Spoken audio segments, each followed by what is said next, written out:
نصاب فلتات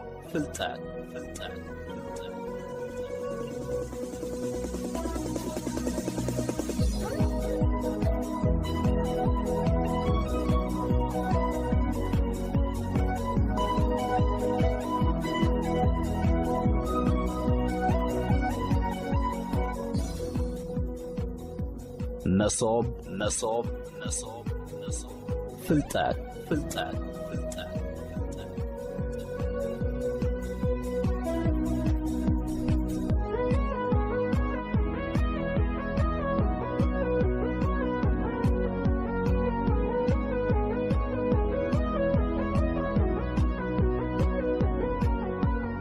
እዚ መደብ እዚ እንግሆ ብድምፂ ሓፋሽን ሬድዮ ዛራን ካብ 6 ክሳብ 6 ፍርቓን ቅድሚ ቀትሪ ከምኡ ውን ቀትርን ምሸትን ብሬድዮ ኖማ ይፍኖ።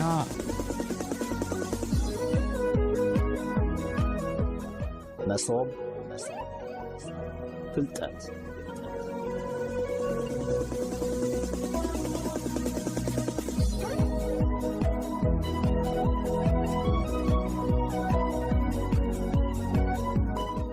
سلام زخبركم من زخبركن تخاتلتي مدب موسف فلتات ደቂ ሰባት ብዝተፈላለየ ምኽንያት ክንሓርቕ ንኽእል ኢና። ምስ ሓርቕና ኸኣ ገሌና ቐልጢፍና ንምለስ፣ ገሌና ድማ ኣብ ኩርምትና ንቕርቅሮ። ነዝን ካልእን እትገልጽ ዳሓንኩን ሕርቃን እትብል ክትምልሶ እያ።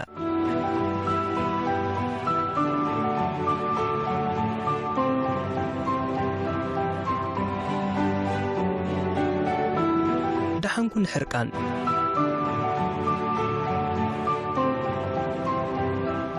መብዛሕትኡ ሰብ ንሕርቃን ከም ኣኽን ዘይብሉ ዝስሕቶ ሰብ ግን የለን።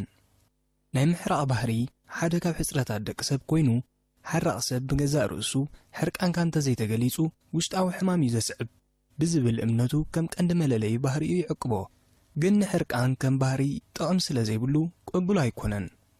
ስምዒት ሕርቃን ዝውንን ሰብ ሕጉስን ሙሉእን ክኸውን ኣይክእልን እዩ። ልክዕ ከም ዝኾነ ካልእ ኣካላዊ ሕማም ስነ ኣእምራዊ ስንክልና ዘስዕብ ሕማም እዩ። ሕርቃን ከም ቃል ክግለጽ ከሎ ትጽቢታት ምስ ዘይማላእ ዝርአ ተግባራዊ ሓይሊ ወይ ረጽሚ እዩ።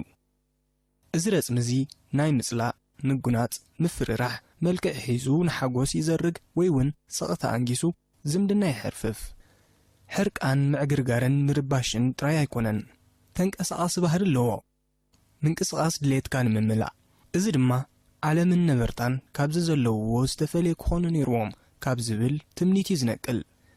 ሕርቃን ብኽልተ መልክዕ ክግለጽ ይከኣል፣ ከም ምርጫን ልምድን። ነዚ ባህሪ እዚ ብምልምማድ ንኸተማዕብሎ ምስ እትመርጽ ምስ ዕድመን ግዜን ኣብ እዋን ሕርቃን ነብስኻን ተግባርካን ክትቆጻጸር ዘይትኽእል ዕሸል ትኸውን። እዚ ግዜያዊ ዕብዳን ዝኸትል ባህሪ ዝኾነ ስነ ኣእምራዊ ስልማትን ዕግበትን የብሉን። ብዘይካ ኣካላውን ስነ ኣእምራውን ማህሰይቲ ረብሓ የብሉን። ኣካላዊ ሸነኽ ማህሰይቲ ሕርቃን ንጸቕጢ ደም፣ ቅልጡፍ ሕርመት ልቢ፣ ሕጽረት ምስትንፋስ፣ ድኻም ልቢ፣ ቅርጸትን ሰሓን ዘኸትል ክኸውን ከሎ ኣብቲ ስነ ኣእምራዊ ሸነኹ ድማ ፍቕሪ ይዘርግ፣ ዝምድና የሕርፍፍ፣ ንምርድዳእ ይዕንቅፍ፣ ናብ ገበን ይመርሕ፣ ኣብ ጸቕጥን ጭንቀትን ይሸምም። ሕርቃን ካብ ኣብ ውሽጥኻ ምዕቃብ ምግላጹ ይሓይሽ ዝብል ምኽሪ ኣሎ። እዚ ልክዕ ቅቡል ሓሳብ እዩ። ካብኡ ዝሓሸ ኣማራጺ ግን ኣሎ። እቲ ሓሳብ ድማ ነቲ ሕርቃን ኣብ ውሽጥኻ ዘይምእታው እዩ።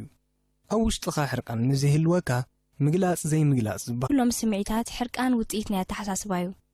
ብዚ ሓደ ምኽንያት ኣብ ውሽጥኻ ዝምዕብል ኣይኮነን። ኣካይዳ ነገራት ምስቲ ንስኻ እትደልዮም ብዝጻረር ንነብስኻ ነገራት ከምዚ ክኾኑ የብሎምን ኢልካ ብምእማን ንግብረ መልሲ ተዳልዋ። ንሕርቃን ከም ኣካል ባህሪ ሰብ እንተደኣ ኣሚልካሉን ተቐቢልካዮን ንምውጋዱ ሰሪሕካ ክትዕወት ዝከኣል ኣይኮነን። ንሕርቃንካ ብሃናጺ ኣገባብ ምግላጽ ልመድ፣ ሓድሽ ኣተሓሳስባ ተኣታቱ። ኣብ እዋን ብስጭት ንስምዒት ሕርቃን ዝትክእ ስምዒት ኣማዕብል። ዓለም ከምቲ ንስኻ እትደልዮ ጥራይ ስለ ዘይትኸውን ክትርበሽ ወይ ክትቁጣዕ ናይ ግድን እዩ። ነቲ ኣዕናዊ ኣገባብ ኣገላልጻ ሕርቃን ምውጋድ ዝከኣል ምዃኑ ግን ኣይትዘንግዕ። ንኣብነት ውላድካ ጌጋ ስለ ዝገበረ ንኽትእርሞ ድምፅኻ ብምልዓል ብዓውታ ተዛሪብካ ክትእርሞ ምስ እትደሊ ድምፅኻ ብምልዓል ጥራይ ውሽጥኻ ኣህዲካ ሓረቕካ ከም ዘለኻ ኮይንካ ቅረቦ። እቲ ውላድ ንግዳዊ ትርኢትካ ጥራይ ስለ ዝዕዘብ ካብ ጌግኡ ክእረም ይኽእል። እቲ ውላድ ንግዳማዊ ትርኢትካ ጥራይ ስለ ዝዕዘብ ካብ ጌግኡ ክእረም ይኽእል። ውሽጥኻ ኣይንደድ ብግዳማዊ ምንቅስቓስ ኣካላት ሕርቃን ከም ዘለኒ ኮይነ ክቐርብ ኢልካ ሓሰብ ብኸምኡ ነብስኻ ዳሉ ካልእ ኣብነት ኣደ ንደቂ ሓሪቓ ትቐጽዕ ምስ ትኸውን እቲ ውላድ ብኸመይ የሕርቓ ስለ ዝፈልጥ ኣብ ልዕሊኣ ምቁፅጻር ይህልዎ ኣብ ዝኾነ ግዜ ንኸሕርቓ ኣይጽግሞን ስለዚ ሓሪቕካ ናብ ሰባት ምቕራብ ካባኻ ንክርሕቁን ኣብ ልዕሊኻ ሙሉእ ምቁፅጻር ንክህልዎምን ዕድል ዝህብ ባህሪ እዩ ካልእ ክዝንጋዕ ዘይብሉ ሓቂ ኣብ ዝምድና ብሓደ ወገን ስምዒት ሕርቃን ምስ ዝረአ ንኻልኣይ ወገን በቲ ዘለዎ ንኽቕጽል እዩ ዝዕድም እቲ ሓደ ወገን እውን ዝሕርቆ ነገር ንኸይተግብር ብፍርሒ ተዋሒጡ ይነብር ንኻልእ ሰብ ብሕርቃን ግብረ መልሲ ምሃብ ማለት ካብ ድሌታቱን ምርጭውን ምኽልካል ማለት እዩ ሓሪቕካ ምስ ሓደ ሰብ ክትዛረብ ከለኻ ኣብ ኣእምሮኻ ከምቲ ኣነ ዝደልዮ ዘይትኸውን ኢኻ ትብል ዘለኻ ግን ሰባት ኩሉ ግዜ መብዛሕትኡ ግዜ ሰባትን ነገራትን ከምቲ ንስኻ እትምነዮም እትደልዮን ከም ዘይኮዱ ፍለጥ ዓለም ከምኡ ምዃና ትቐበላ ንኸምዚ ዓይነት ተፈጥሮኣዊ ፍልሊ ብሕርቃን ክትገጥም ምፍታን ክንዮ ጉድኣት ሓሊፉ ዝህቦ ካልእ ረብሓ የለን ካልኦት ካብ ናትካ ዝተፈልየ ድሌት ንኽውንኑ መሰሎም ምዃኑ እመን ምናልባት ክትፈትዎ ኣይትኽእል እንትኸውን ግን ኣይትሕራቕ ምሕራቕካ ነቲ እትጸልኦ ነገር ከም ዝቕጽል ጥራይ እዩ ዝገብሮ ንዓኻ ድማ ብዓብኡ ግዳይ ይገብረካ ስለዚ ነዚ ሓቂ እዚ ኣብ ግምት ብምእታው እቲ ምርጫ ናትካ እዩ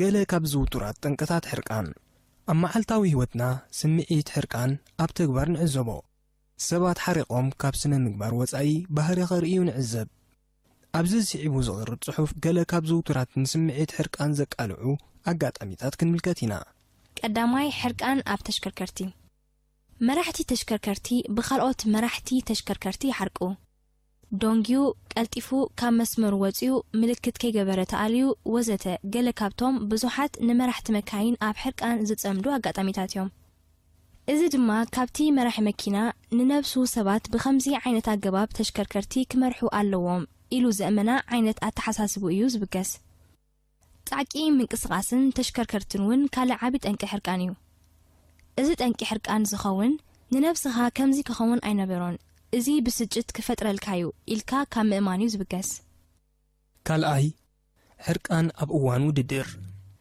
ናይ ምውድዳር መንፈስ ዘለዎ ጾታ ከም ግጥም ኩዕሶ እግሪ ቅድድም ብሽክለታ ወዘተ መወዳድርትኻ ስለ ዝበለጸካ ወይ ድማ ብጻይካ ከምቲ ዝደለኻዮ ስለ ዘይትጻረፍ ወዘተ ሳልሳይ ሕርቃን ብምጥፋእ ንብረት ኣጥፊእካ ሓሪቕካ ምድላይ ብስምዒት ሕርቃን ተዓብለልካ ከም ዘይተስተውዕል ስለ ዝገብር ኣብ ምርካብ ንብረት ዝኾነ ዓይነት ኣስተዋጽኦ የብሉን ዝጠፍአ ንብረት ንኽትረኽቦ ህዱእን ርጉእን ኣእምሮ ክህልወካ ኣለዎ ራብዓይ ሕርቃን ብዛዕባ ፍጻሜታት ዓለም ኣብ ዓለም ዝኽሰቱ ፍጻሜታት ከም ቁጠባውን ፖለቲካውን ቅልውላዋት ስምዒት ሕርቃን ይፈጥሩልካ ሓሪቕካ እትቕይሮ ግን የለን ሓምሻይ ሕርቃን ብነገራት ነገራት ስምዒትካ ምስ ዝጐድኡኻ ትሓርቕ ምስ ነገራት ድማ ትጋጮ እዚ ግን መፍትሒ ይኮነን ንኣብነት ማርቴሎ ኢድካ ስለ ዝሃረመካ ነቲ ማርቴሎ ክትሰብሮን ክትስንድዎን ከለኻ ሻድሻይ ሕርቃን ብወጻኢታት ንግብሪ መንግስትን ካልእን እተውፅኦ ክፍሊት ሕርቃን ይፈጥረልካ ብምሕራቕካ ዝቕየር ግን የለን ሻብዓይ ሕርቃን ብድኻም ካልኦት ሰባት ከምቲ ንስኻ ዝመደብካዮ ስለ ዘይፈጸሙ ትሓርቕ ከም ድኽመት ድማ ትሓስቦ ካልኦት ከማኻን ልክዕ ከም ኣተሓሳስባኻን ክኾኑ ስለ ዘይክእሉ ሓሪቕካ ዝመጽእ ለውጢ የለን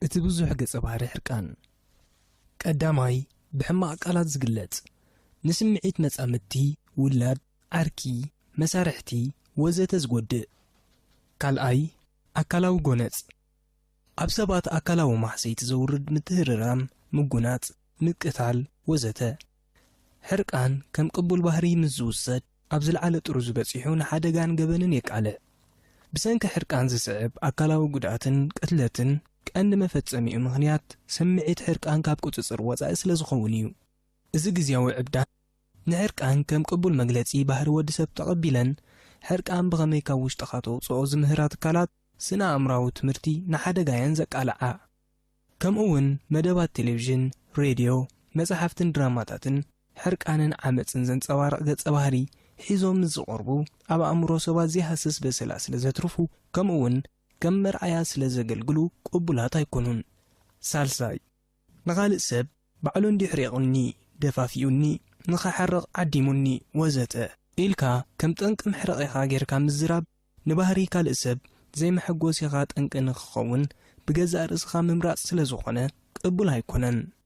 ራብዓይ ሓደ ባህላታት ከም ህረሞ ቅተሎ ኣቃጽሎ ወዘተ መብዛሕትና ከም ቃላት ጥራይና ንፈልጦም ኣብ ብዙሕ ኣጋጣሚታት ድማ ንጥቀመሎም ክንዝንግዖ ዘይግባእ ሓቂ ግን ከምዚኦም ዝኣመሰሉ መግለጺታት ንዓመፅን ሕርቃንን ዝደፋፍኡ ስለ ዝኾኑ ወላ ኣብ ምሕዝነታዊ ርክብ ናብ ዘይተደልየ መኣዝን እዮም ዝምርሑ። ሓምሻይ ሓሪቕካ ምጭዳር ምርጋም ከምኡውን ሕርቃንካ ኣብ ውሽጥኻ ዓቂብካ ምጽቃጥ ወይ ትምባል ምስ ምትህራምን ኣካላዊ ጎነፅን ዝወዳደር ሳዕቤን ኣለዎ። ሻድሻይ ኣብ እዋን ሕርቃን ዝርአ ጽሉእ ባህሪ ነቲ ሓሪቑ ዘሎ ብምጽዋግን ካልእ ኣካላዊ ምንቅስቓስን ዘርኢ ሓራቕ ዝደልዮ ንኽርክብ ሕግዞ። ሕርቃንን ኣገላልጹኡን ኣዝዩ ብዙሕ ተዘርዚሩ ዘይውዳእ ገጸ ባህርያት ዘለዎ ኮይኑ እዚ ኣብ ላዕሊ ተገሊጹ ዘሎ ካብቲ ዝውቱር መግለጺታት ሕርቃን ስለ ዝኾነ ተጸኒዑ ጥንቃቐ ክግበረሉ ኣዝዩ ሓጋዝ እዩ።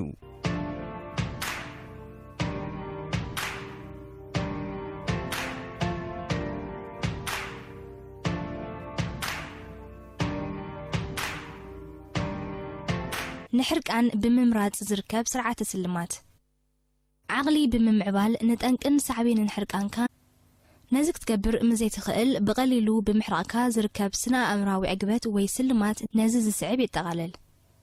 ቀዳማይ ብቐሊሉ ሓሪቕካ ነብስኻ ምቁፅጻር ምስ ዝጽግመካ ብስጭትካን ስዕረትካን ናብ ሰባትን ነገራትን ምቕናዕ ናይ ስምዒትካ ሓላፍነት ከም ዘይትወስድ ይገብር። በዚ ድማ ዕግበት ትረክብ።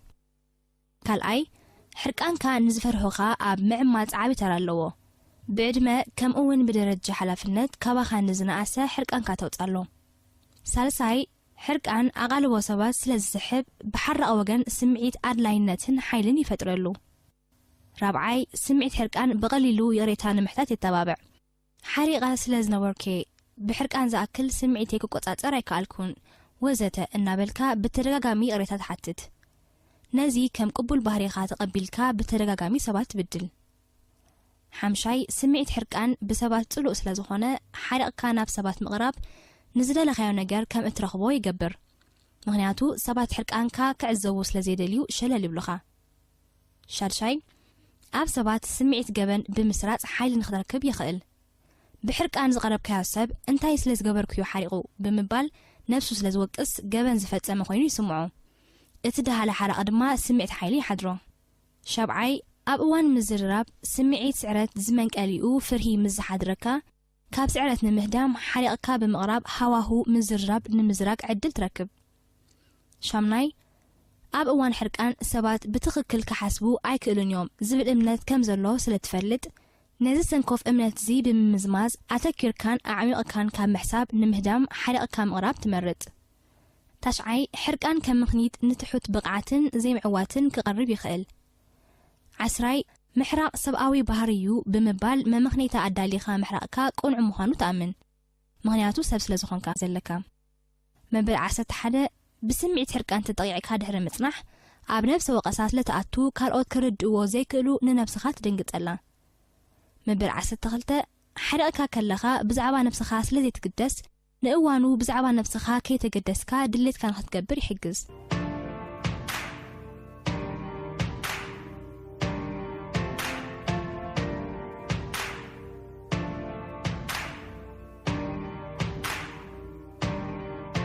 ንሕርቃን ዝትክእ ሜላ ሕርቃን ክውገድ ዝኽእል ባህሪ እዩ። ንሕርቃን ዘወግድ ባህሪ ሓድሻት ተሓሳስባ ጥራይ እዩ። ንምሕራቕ ዝዕድሙ ሰባት ከጋጥሙኻ እንከለዉ ኣብ ኣተሓሳስባኻ ጥንቁቕ ኩን። ሓድሽ ስምዒት ዝፈጥር ውሽጣዊ ባህሪ ዘማዕበል ኣተሓሳስባ ኾስኮስ። ኣብዚ ዝስዕብ ጽሑፍ ንሕርቃን ዘጥቅዕ ሜላ ክንምልከት ንኽእል። ቀዳማይ اتقندن ناي مجمريا كوسل زلو سقمتي أب أوان حرقان أب التحساس بخا بمتكوار ننفسخا كوم نخيت حسب مزخخاريو مغنياتو قدم زياقات أمون كوم حسيبكا تفلت إخا إذا أفلت أوزي لعلو كل نجر أقداس النتالو قال أي أب أوان حرقان نسمعيت حرقانكا خطسنعو فتن كابتهلو جزيه ولا ندقايقون انتخونه نابكال إجزي السجاجرو تقطع إركا يبصنحكا بتلمود أجبابكا أنفسه كم زعينت من المماد مكوت صار حرقان أبز التناوح وان ملوء بملوء مكوت صار حرقان يمرح سالساي حريق كام زراب ويمرد دا وتيتاو خوينو مز سمعكا دمصخا بملعال طرح زخونه سنا امراون اكلاون سمعيتات ناي وشطخا كيحوسكا تزارب نابنت بهانات أجباب نولات كخدجنحن كتمعدن مس اتدلي رابعاي زصلو نجر كغاطمني كلو يزحرق بمبال ننبسخا نحرقانا يتدالو كمو سلازخونه جن كحرقكا يولون حمشاي اب اوان حرقان ننبسخا كل سب مرچو نغبر ملو مسل كم زلو ازخخرا كم تنسخا دليتكا خدغبر دس زبلكا كالوتون دليت كم زلو ما يتزنجا سبات زتفلاليه طلبات كم زلو مفلاط كان سمعيتكا عقسويو شادشاي نتامنو سب اب اوان حرقانكا كنتا تعذيبو حبريتان خهبك حبرو حريقكا كريكان كلو زهبك حبريتا بقال وي بتردو ملكت كخون يخيل حبريتا مسرغبكا نتحرقانكا نابكا لغزي مسغغار زبل ميلات لمامد شابعاي زحرقكا نغرن اتحرقلو غزين بمزغب حز بقصال زحرقكا هونتات كتفلط انت داخيلكا نموغادو كقللكايو شامناي حريقكا دحر مصنح بزعبا حرقانكا تزارب نتسمعيت كم زيت قدفو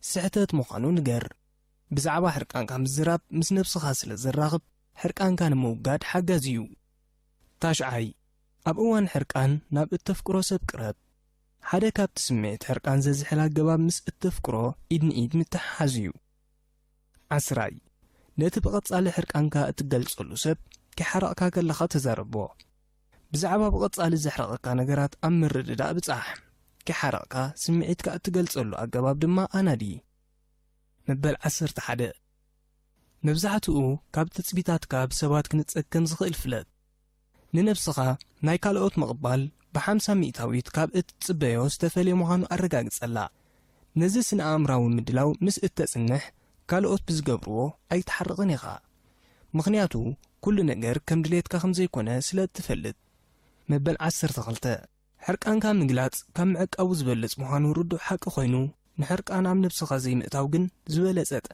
كم سبعو بحر من زي تامنلو ام كلخالو عبغدلو مبل 13 كاب سبات بزح يتتصبى ناي دليت شوحتكا قنس تثبيتات كاب امرخا مزرحكو حرقانون كابخا خرحقيو مبل 14 ህፃናት መብዛሕቱ ግዜ ማዕገርገርቲ ምዃኖም ኣይትዘንገ እዚ ድማ ካብቲ ንጡፍ ባህሪኦም ይዝነቅል ንህፃናት ሃናፅ ምኽሪ ክትልግሰሎም ክትምዕዶም ክትኣልዮም እኳ ዝከኣል እንተኾነ ነቲ ቀንዲ ባህሪኦም ግን ክትቀይሮ ኣይከኣልን እዩ ስለዚ ስለዘይተቐየሩ ክትሓርቕ የብልካን መበል 15 ንነፍስኻ ኣፍቅራ ንነፍስኻ ምስ ተፍቅራ ነቲ ኣዕናዊ ጾር ሕርቃን ኣይትጽዕኖን ኢኻ مبل 16 كم ناي سمعيت جزء كوينكا بزخونه نجر تقطعن تبساجون نتزحرقكا نجر كم فتنه بمرأي نخدودو صعار حرقان زخونه عين الطقمي يولون كم زستقاطتلنايو حرقان كم نبسخ اوصاي بزخونه نجر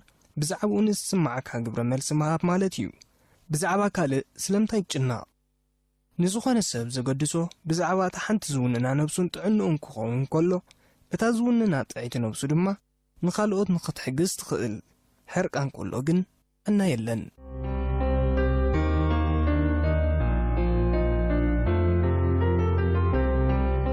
ዝኸበርኩም ሰማዕትና ናይ ሎም ትሕዝቶና ኣብዚ ክንዛዝሚና ጽባሕ በኻልእ ትሕዝቶ ዘሎ መደቢና ክንራኸብ ኣብዚ መደብ ዘለኩም ሓሳብ ይኹን ርእይቶ ወይ እውን ክቐርበልኩም እትደልይዎ ኣርእስቲ ብቁፅሪ ቴሌፎን 12 04 26 ኣብ ሰዓታት ስራሕ ክትድውሉ ትኽእሉ ብቁፅሪ ሳጥን ፖስታ 872 ናብ ድምፂ ሓፋሽ ኤርትራ ኢልኩም ክትልእኩ በኣካል ናብ ኦፊስና ክትመጹውን ትኽእሉ ኢኹም በሉ ጽባሕ ይረኸበና ሰላም